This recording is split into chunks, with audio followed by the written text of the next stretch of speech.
Jack Harlow gave himself 4 rules: no braggadocio, no cursing, no digital instruments except drums, and no rapping. That is not an artistic pivot.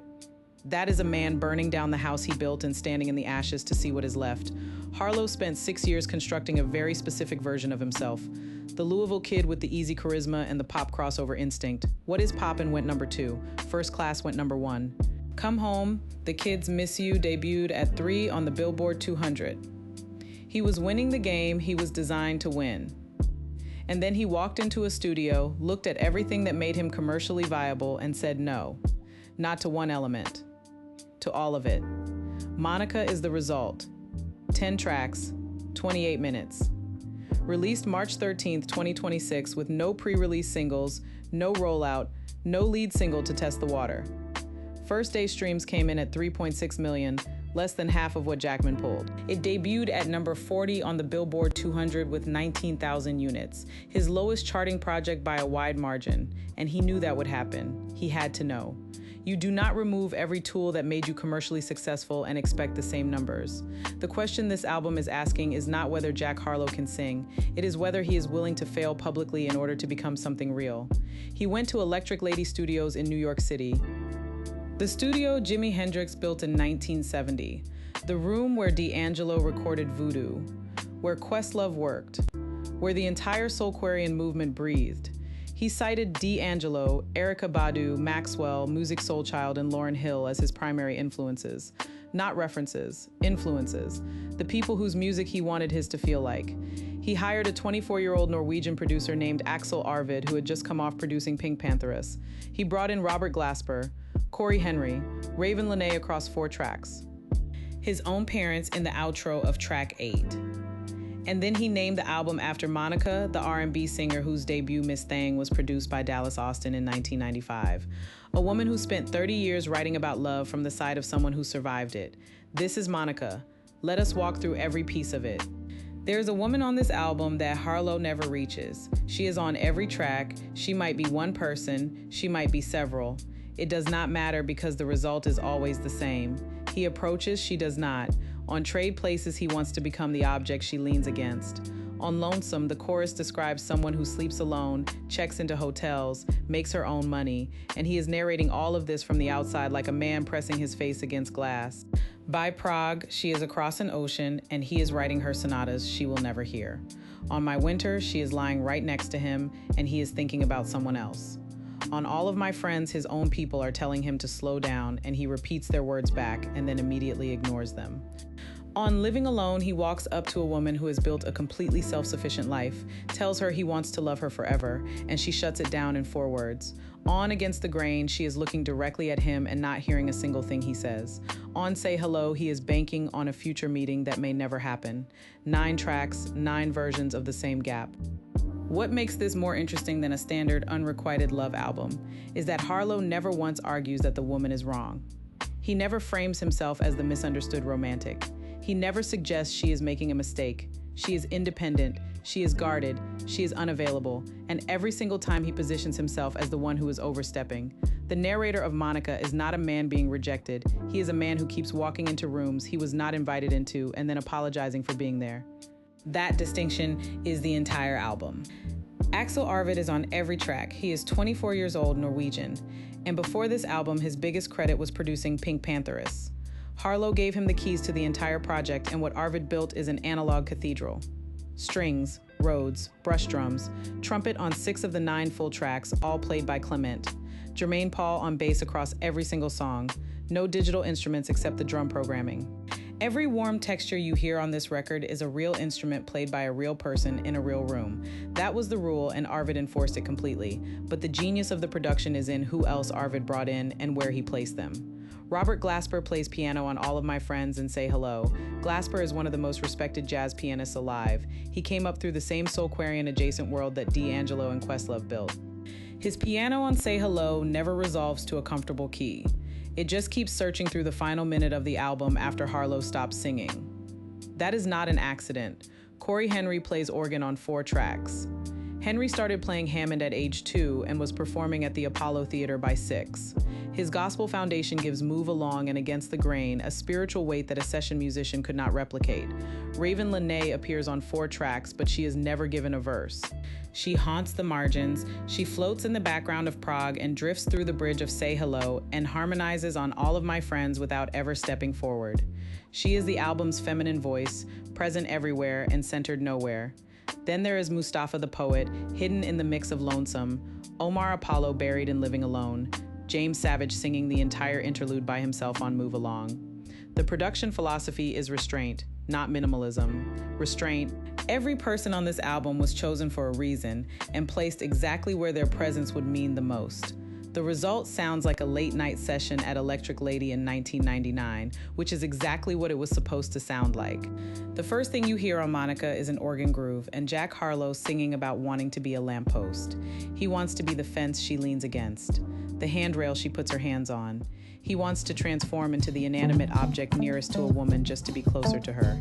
That is a wild image for a guy who spent his entire career announcing himself. In 2020, he was running up charts.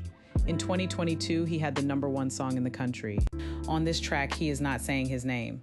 He is dissolving into the background. 2 for 1, Arvid, Babe Truth, and his brother Clay Harlow all produced this, with Franklin Rankin on guitar and Jermaine Paul on bass.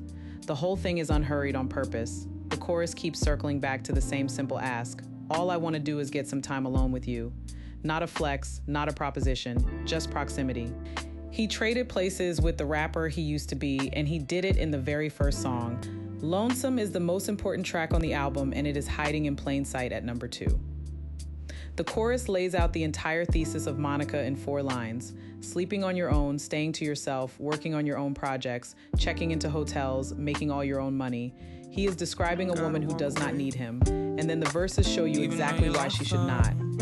In the first verse, he watches her walk by and talks himself into waiting. By the second verse, the performance collapses. He admits he wanted to have his cake and still find out how it tastes. He admits he was greedy, and then 2 of the most devastating details on the album land back to back before you took the elevator out of my place, and then telling me in Russian how to say it is over. Whether she speaks Russian or not, the point is the same. The communication between them is so broken that the only way to say it is over is in a language that puts distance between the words and the damage.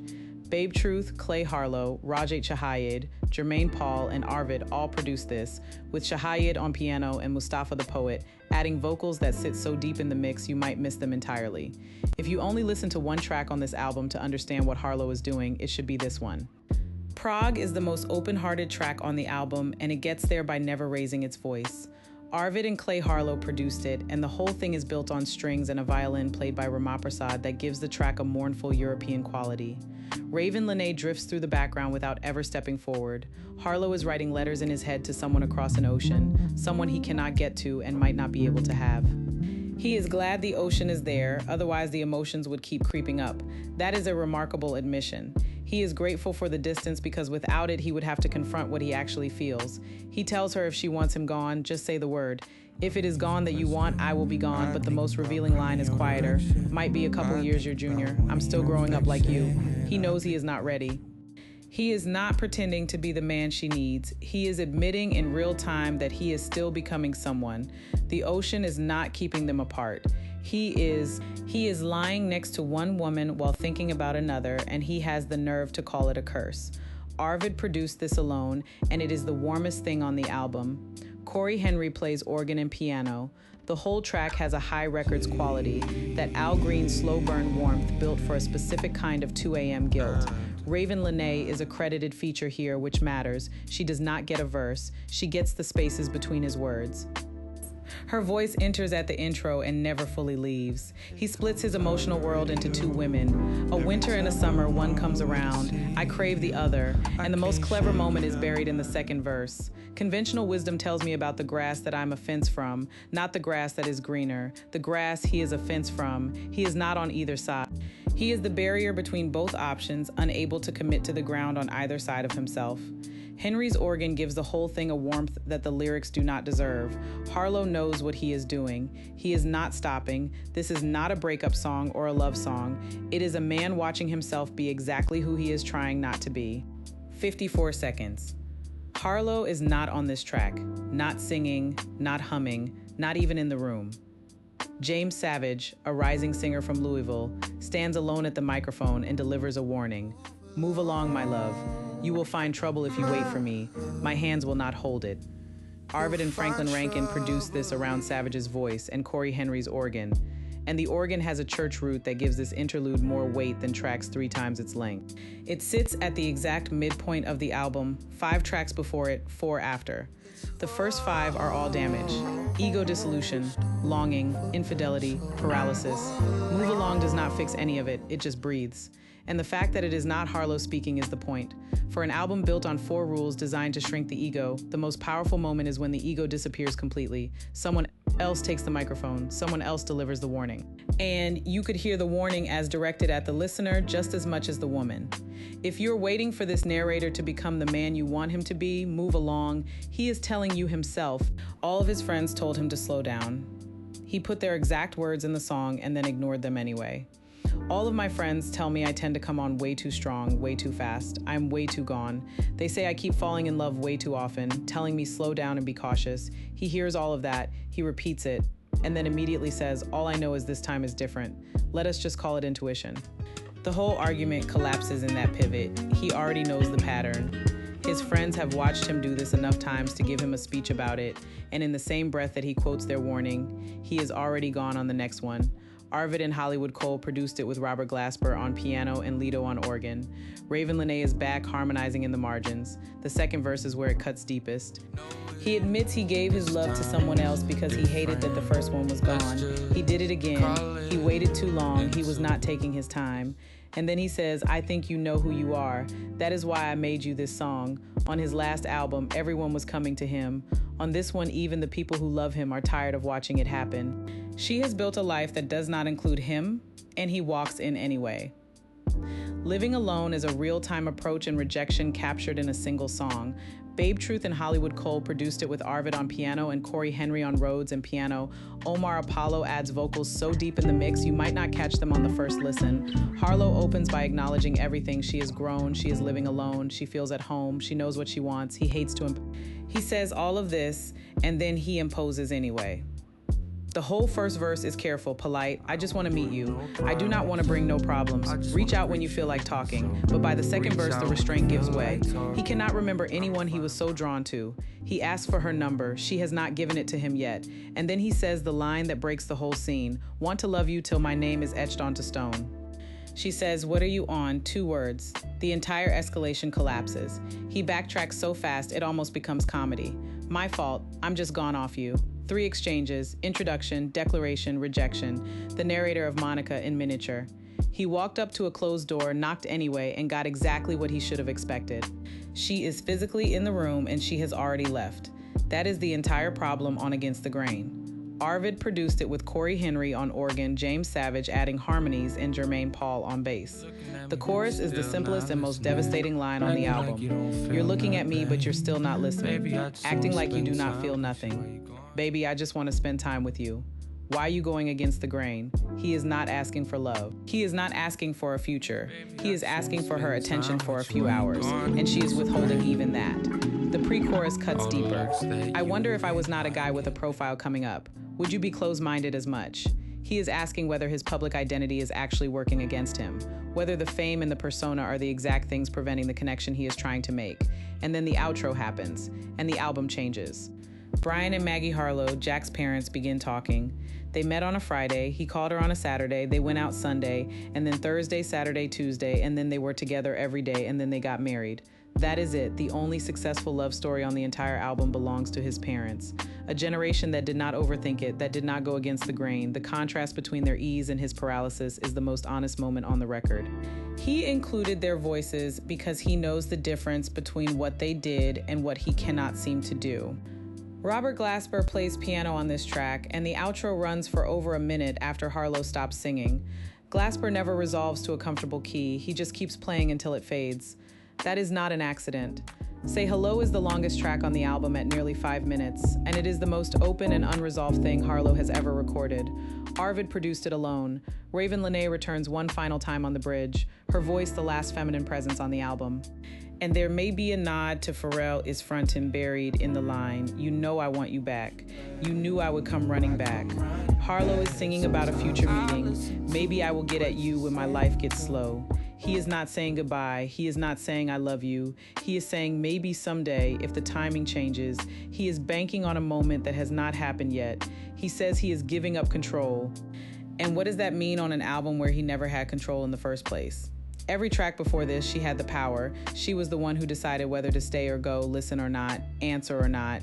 Him giving up control is just him finally naming what was already true. Glasper's piano keeps moving through the final minute, unresolved, searching, no landing. The album ends without an answer. He left the sentence unfinished on purpose. 16 seconds, no resolution, just a breath, and then silence. The title track shares its name with the R&B singer Monica, whose debut Miss Thang was produced by Dallas Austin in 1995, a woman who spent 30 years writing about love from the side of someone who survived it. Harlow as Monica confirms that on the Night Popcast, this is a tribute, but the album he named after her is not about surviving love, it is about failing to reach it. 9 tracks of a man approaching someone he cannot have. 9 tracks of a woman who never needed him. And then 16 seconds of the most honest thing he could record, silence. He had nothing left to say. He gave himself 4 rules: no braggadocio, no cursing, no digital instruments, no rapping. He removed every tool that made him successful. He went to Electric Lady Studios to make something that sounded like D'Angelo and felt like confession. The album debuted at number 40, and he knew it would. The question Monica was asking was never whether Jack Harlow could sing. It was whether he was willing to lose everything he built in order to find out who he was without it. 16 seconds, that is your answer.